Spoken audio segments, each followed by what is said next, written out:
দয়ালু হও তাহলে দয়া করে সেই হাতটা আমার কাছে পাঠিয়ে দাও। তখন স্বয়ং আল্লাহ তাআলা শিবলি রহমতুল্লাহ আলাইহি রূপ ধারণ করে যখন হাতটা বাড়াই দিয়েছে, দেখ তো কাশেম এই হাতটা চিনিস কিনা। কাশেম সে দেখে যেই হাতের উপরে হাত রেখে বায়াত হয়েছিল তার মুর্শিদের হাত থাপ্পা দিয়ে ধরছে। আমি তো আপনারই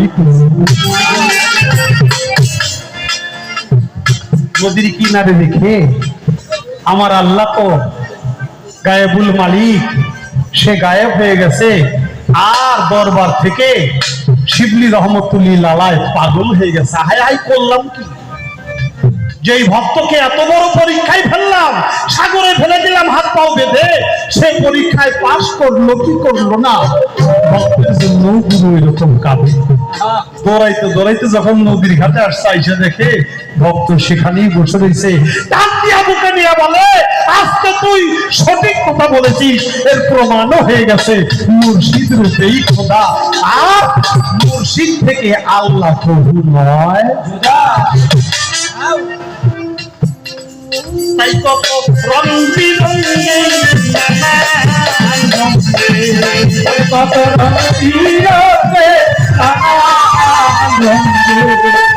কত রং বিরঙে আনন্দে ছাই আমার রক্তের মিশা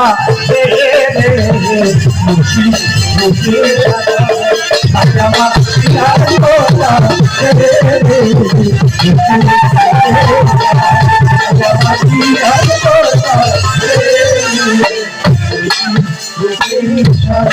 ছাই আমার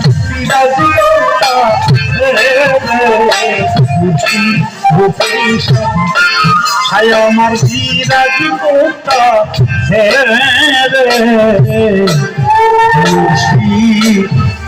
রূপে